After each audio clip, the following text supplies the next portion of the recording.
নমস্কার, নির্মল আনন্দে সবাইকে সুস্বাগতম। গুরুদেব প্রভু শ্রীকৃষ্ণ শ্রী রাধামায়ের আশীর্বাদকে সারথি করে শ্রীমদ ভগবত গীতার প্রণাম মন্ত্র দিয়ে শুরু করছি আজকের গীতা পাঠ।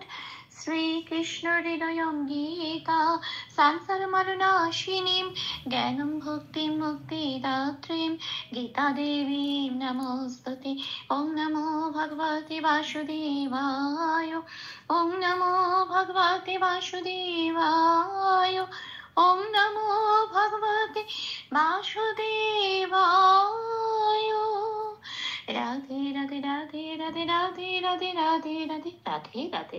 শ্রীমদ ভগবত গীতা চতুর্থ অধ্যায় শ্লোক নাম্বার 41।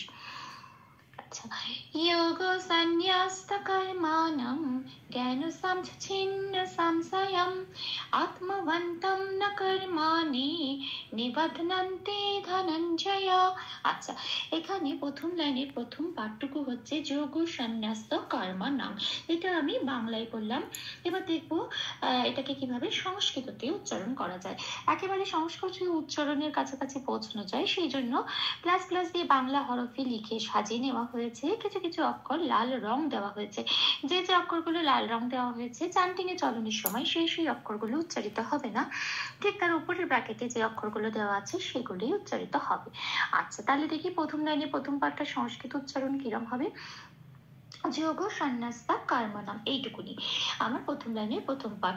যোগতে লাল দেওয়া হয়েছে কেন? কারণ অন্তস্থ জয়ের উচ্চারণ বোঝানোর জন্য। সংস্কৃততে অন্তস্থ জয়ের উচ্চারণ পাশের ক্যালেন্ডারে 1 নম্বরে তালিকাভুক্ত করে দেওয়া আছে হস্যই প্লাস অন্তস্থ ইয়, কিন্তু আমি উপরে বাকিটি দিয়েছি হস্যই প্লাস অন্তস্থ ওকার ইয়। কেন? এখানে অন্তস্থ জয় ওকার আছে সেই জন্য। তাহলে উচ্চারণটা হবে ইয়। হ্যাঁ, গটা পূর্ণরূপে উচ্চারিত হবে। আচ্ছা, এখানে সং অনুস্বর আছে শব্দের মাঝখানে। শব্দের মাঝখানে যখন অনুস্বর থাকে তখন 7 নম্বরে তালিকাভুক্ত করে দেওয়া আছে, সেটা 9 হসন্ত দিয়ে প্রতিস্থাপিত হয়ে যায়। তাহলে আর দন্তেশ্বর উচ্চারণ সংস্কৃততে সারেগামা পায়েছে সাটা বলি, ঠিক সেরকম। তাহলে এটার উচ্চারণ হলো সান। আচ্ছা, তারপরের অক্ষর আছে 9 জফলা। এখানে লাল দিয়েছি কেন? জফলার উচ্চারণ বোঝানোর জন্য। জফলার উচ্চারণ সংস্কৃততে 1 নম্বরে তালিকাভুক্ত করে দেওয়া আছে হস্যই প্লাস অন্তস্থ এইটা।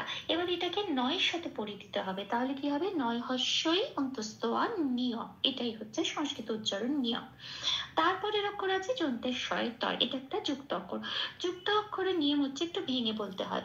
সবার আগে কি আছে? দন্তেশ্বর। তাহলে একটা ওখানে হসন্ত লাগাতে হবে দন্তেশ্বরের সাথে। হসন্ত লাগানো মানে সেটা অর্ধস্বর হয়ে গেল।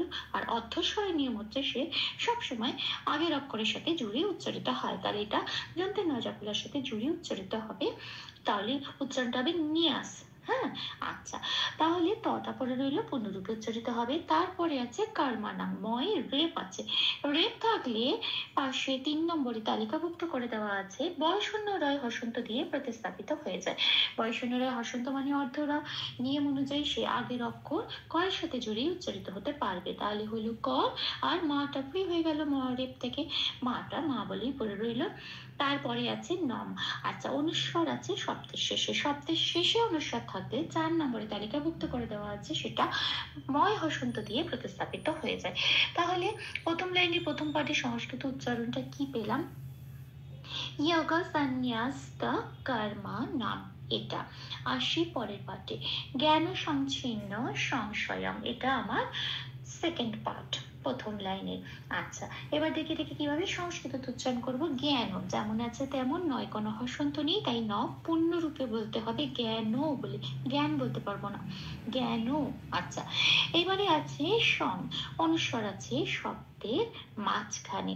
তাহলে শব্দের মাঝখানে অনুস্বর থাকলেও এখানে যেহেতু চয় ছয় আছে, হ্যাঁ, সেই জন্য নিয়ম অনুসারে এই অনুস্বরটা একটু ব্যতিক্রমী ময় হসন্ত দিয়ে প্রতিস্থাপিত হবে। এই অনুস্বরের পরে কোন শব্দটা কোন অক্ষরটা আছে সেটার উপর ডিপেন্ড করে এটা ময় হসন্ত হবে না নয় হসন্ত হবে। জেনারেলি স্বজাতীয় বা চ ছ জাতীয় অক্ষর থাকলে এটা ময় হসন্ত দিয়ে প্রতিস্থাপিত হয়ে যায়।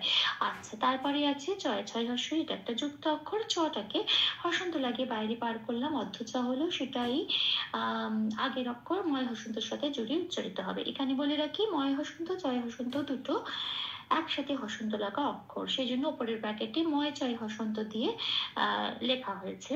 এর কারণ হচ্ছে যে ময় হসন্ত চয় হসন্ত দুটো বিট লাগাবো না, দুটো মিলে একটা বিট হয়ে যাবে। হ্যাঁ, সেই জন্য তাহলে হবে সামচ, উচ্চারণটা ময় চয়কে একসাথে উচ্চারণ করে দিতে হবে সামচ।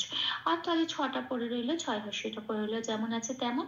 তারপরের অক্ষর আবার নয় নয় আছে, এটাও যুক্ত অক্ষর, একটা নকে হসন্ত লাগিয়ে বাইরে বার করে অর্থ ন করে আগের অক্ষর ছয় হস্যের সাথে জুড়ে উচ্চারিত হলো ছিন, আর একটা ন পূর্ণরূপে পড়ে রইল। তারপরে আবার সংশয়ম, এখানেও তাই অনুস্বর আছে শব্দের মাঝখানে, কিন্তু তারপরের অক্ষর স্বজাতীয় মানে তালব্য আছে। এখানে যন্ত্রের সবের কটা মূর্ধন্য স থাকলেও একই নিয়ম হতো। এটাও তাহলে ময় হসন্ত দিয়ে প্রতিস্থাপিত হয়ে যাবে, 4 নম্বরে তালিকাভুক্ত করে দেওয়া আছে। তাহলে যন্ত্রের স্বর উচ্চারণ তো সারেগামা পায়ের সা এর মতো, তাহলে এখানে উচ্চারণটা হবে সাম। আচ্ছা, তার বিষয়টা পুনরূপ উচ্চারিত হবে। আর অম মনে রাখতে হবে, এই ময় হসন্তটা শেষের ময় হসন্তটা শ্লোকের মধ্যেই আছে, যেহেতু ময় হসন্ত তাই অমও বলতে পারবো না, অম বলতে হবে, কারণ ওটা অর্থম, আগের অক্ষর অন্তস্থ সাথে অন্তঃস্থের সাথে জুড়ে উচ্চারিত হবে। তাহলে পুরো লাইনটার সংস্কৃত উচ্চারণ পেলাম, জ্ঞান ছিন্ন সংশয়ম। এটা আসি পরের লাইনে, আত্মবন্তম না কর্মাণি, এইটুকুনি হচ্ছে আমার প্রথম লাইনের প্রথম পাঠ। হ্যাঁ, এবার আত্মটা হচ্ছে যুক্ত অক্ষর তয়ময়, ত আগে আছে, তয় হসন্ত লাগাবো, অর্থ ত করবো, আয়ের সাথে জড়িয়ে উচ্চারিত হলো আত, মটা পূর্ণরূপে উচ্চারিত হলো ম বলে। আচ্ছা, এবার বন্তাঙে ব আছে। হ্যাঁ, বটা হচ্ছে বয়ের উচ্চারণ, বটা লাল দিয়েছি কারণ 2 নম্বরে তালিকাভুক্ত করে দেওয়া আছে। বয়ের উচ্চারণ ও প্লাস অ, ওয়া মুখটা খুলে বলতে হয় ব। তারপরে অক্ষর আছে নয় তয়, এটা একটা যুক্ত অক্ষর, ন আগে আছে, তাহলে হসন্ত কাকে লাগাবো, নকে, অর্ধ না গিয়ে বানলো ন, তাহলে ন কিভাবে উচ্চারিত হবে, আগের অক্ষর বয়ের সাথে জড়িয়ে উচ্চারিত হবে ওয়ান। এটা উচ্চারণ হলো, তটা পূর্ণরূপে উচ্চারিত হবে তম বলে, ত বলে। কিন্তু এখানে এই শব্দটা শেষে অনুস্বর আছে, শব্দের শেষে অনুস্বর থাকলে 4 নম্বরে তালিকাভুক্ত করে দেওয়া আছে, ময় হসন্ত দিয়ে সেটা সবসময় প্রতিস্থাপিত হয়ে যায়। ময় হসন্ত দিয়ে প্রতিস্থাপিত হয়ে তাহলে শব্দটার উচ্চারণ হলো আত্মবন্তম, এটা ন পূর্ণরূপে উচ্চারিত হবে তারপরে অক্ষর। তারপরে আছে কর্মাণি, কর্মাণিতে ময় রেপ আছে, রেপ থাকলে আমরা আগেই দেখেছি 3 নম্বরে তালিকাভুক্ত করে দেওয়া আছে, বা শূন্যরায় হসন্ত দিয়ে সেটা প্রতিস্থাপিত হয়ে যায়, করের সাথে জুড়ে উচ্চারিত হয় কর বলে, ময়াকারটা যেমন আছে তেমন রইল, আর নিটাও তাই, কর্মা নি। হ্যাঁ, আচ্ছা, তাহলে এই পাঠটুকু সংস্কৃত উচ্চারণটা পেলাম, আত্মবন তম ন কর্মাণি। এটা আসি পরের পাঠে, নিবধান্তে নিবধনান্তি ধনঞ্জয়, এইটুকুনি হচ্ছে আমার সেকেন্ড পার্ট। এবার দেখি এটাকে কিভাবে সংস্কৃততে উচ্চারণ করবো। নি যেমন আছে তেমন ব তাই, একটু লক্ষ্য রাখতে হবে, বয়ের পেটটা কাটা আছে, যে বয়ের পেটগুলো কাটা থাকে সেই ব একেবারে বাংলা বয়ের মতো উচ্চারিত হয়। আচ্ছা, তারপরে রক্ষা আছে ধয় নয়, এটা একটা যুক্ত অক্ষর, ধ আগে আছে, তাহলে ধকে হসন্ত লাগাবো, অর্ধ ধ বানাবো, নিয়ম অনুযায়ী এই বয়ের সাথে জুড়ে উচ্চারিত হবে বধ, আর নটা পরে রইল পূর্ণরূপে উচ্চারিত হবে। তারপরের অক্ষর আবার যুক্ত অক্ষর আছে, নয় তাই হস্যই, ন আগে আছে, নকে হসন্ত লাগাবো, আগের অক্ষরও এই আগের অক্ষরও ন আছে, তাহলে নয়ের সাথে জুড়ে উচ্চারিত হবে নন, আর তিটা পড়ে রইল। হ্যাঁ, তিটা পড়ে রইল, তাহলে উচ্চারণটা হলো নিবধ নন্তি এটা। তারপরে শব্দে আসি ধনঞ্জয়, ধ যেমন আছে তেমন, নন এই মহাজয়টা, ইয়া জয়টা একটু ভেঙেছি, ইয়া হসন্ত দিয়ে নয়ের সাথে জড়িয়ে উচ্চারিত হচ্ছে নন, এখানে ইয়াটার উচ্চারণটা ন ঘাসা হয়, আর জয়টা যেমন আছে তেমন, তাহলে শব্দটা পেলাম ধনঞ্জয়। পুরো লাইনের সংস্কৃত উচ্চারণ পেলাম, নিবধনান্তি ধনঞ্জয়। ভুল দুটি ক্ষমা করে দেবেন, অনুশীলনের সুবিধার জন্য 3 বার করে চান্ট করে দেওয়ার চেষ্টা করছি। যোগ সন্ন্যাস্ত কর্মাণং জ্ঞান সংচ্ছিন্ন সংশয়ম আত্মবন্তম ন কর্মাণি নিবধ্নন্তি ধনঞ্জয়। যোগ সন্ন্যাস্ত কর্মাণং জ্ঞান সংচ্ছিন্ন সংশয়ম আত্মবন্তম ন কর্মাণি নিবধ্নন্তি ধনঞ্জয়। যোগ সন্ন্যাস্ত কর্মাণং জ্ঞান সংচ্ছিন্ন সংশয়ম আত্মবন্তম ন কর্মাণি নিবধ্নন্তি ধনঞ্জয়। রাধে রাধে রাধে রাধে রাধে রাধে রাধে রাধে রাধে রাধে। তপ্ত কাঞ্চন গৌরাঙ্গী রাধে বৃন্দাবনেশ্বরী ঋষভানুসুতে দেবী তাম প্রণমামি হরি প্রিয়ে।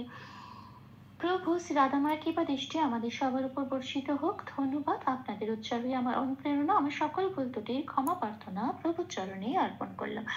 ওম কৃষ্ণায় বাসুদেবায় হরয়ে পরমাত্মনে প্রণত ক্লেশনাশায় গোবিন্দায় নমো নমঃ।